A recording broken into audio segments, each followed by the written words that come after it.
2025 সালের উচ্চ মাধ্যমিক পরীক্ষার্থীদের জন্য কাউন্সিলের তরফ থেকে একটি জরুরি বিজ্ঞপ্তি প্রকাশ করা হয়েছে।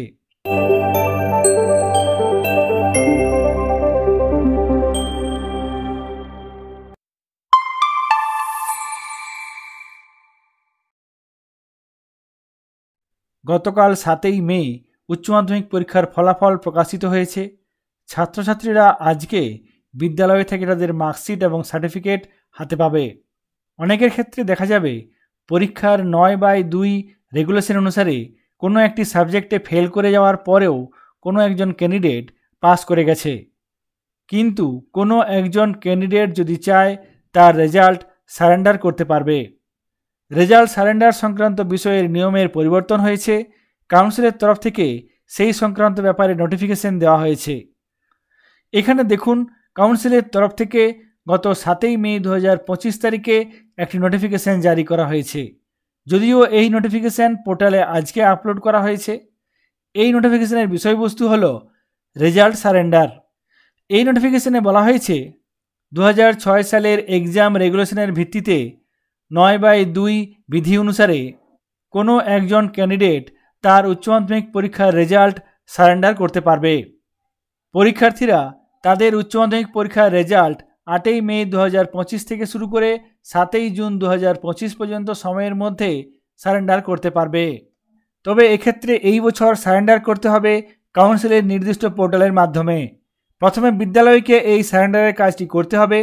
তবে সারেন্ডার করার জন্য একটি নির্দিষ্ট ক্যান্ডিডেটকে একটি আন্ডারটেকিং দিতে হবে। যে ক্যান্ডিডেট রেজাল্ট সারেন্ডার করতে চাইবে সেই ক্যান্ডিডেটকে সারেন্ডার করার ব্যাপারে একটি আন্ডারটেকিং দিতে হবে। বিদ্যালয়ের প্রধানকে এই আন্ডারটেকিং দিতে হবে। সেই সঙ্গে উচ্চ মাধ্যমিক পরীক্ষার মার্কশিট এবং সার্টিফিকেটও জমা দিতে হবে।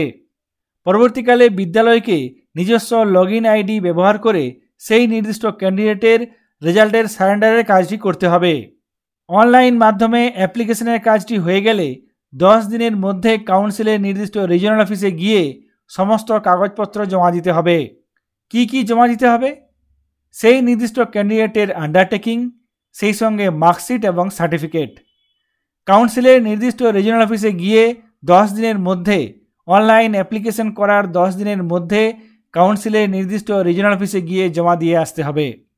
যে সমস্ত ক্যান্ডিডেট তাদের উচ্চ মাধ্যমিক পরীক্ষার রেজাল্ট সারেন্ডার করবে তারা চাইলে নতুন সিলেবাসের পাঠ্যক্রম অনুসারে সেমিস্টার পদ্ধতিতে পরীক্ষা দিতে পারবে।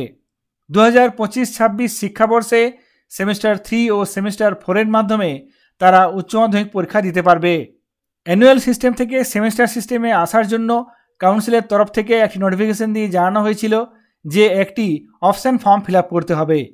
এই সমস্ত ক্যান্ডিডেট যারা নিজেদের রেজাল্ট সারেন্ডার করবে তাদেরকেও এই অপশন ফর্ম ফিল আপ করতে হবে। যদি তারা সেমিস্টার সিস্টেমে আসতে চায় তবে অবশ্যই এই সমস্ত ক্যান্ডিডেটকে অপশন ফর্ম ফিল আপ করতে হবে। অপশন ফর্ম ফিল আপ করার জন্য নির্দিষ্ট লিঙ্ক কাউন্সিলের নির্দিষ্ট পোর্টালের মাধ্যমে দেওয়া হবে এবং বিদ্যালয়কে এই অপশন ফর্ম ফিল আপ করার কাজটি করতে হবে। যদিও 25শে এপ্রিল থেকে এই অপশন ফর্ম চালু হওয়ার কথা ছিল, তবে এখনও পর্যন্ত এই অপশন ফর্ম চালু হয়নি। অ্যানুয়াল সিস্টেম থেকে সেমিস্টার সিস্টেমে আসার জন্য অপশন ফর্ম ফিল আপ করতে হবে।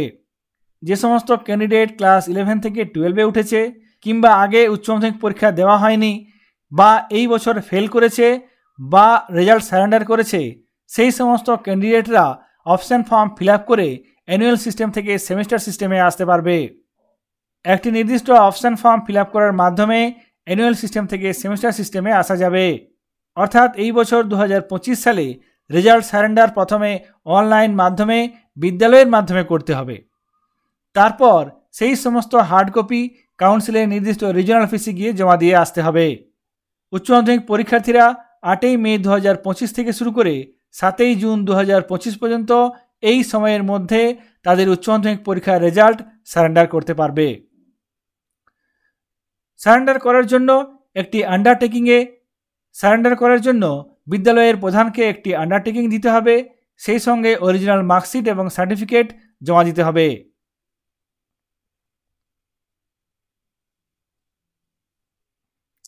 কাউন্সিলের তরফ থেকে প্রকাশিত এই গুরুত্বপূর্ণ নোটিফিকেশনটি আপনাদের সঙ্গে শেয়ার করলাম। সকলে ভালো থাকবেন, সুস্থ থাকবেন। ধন্যবাদ।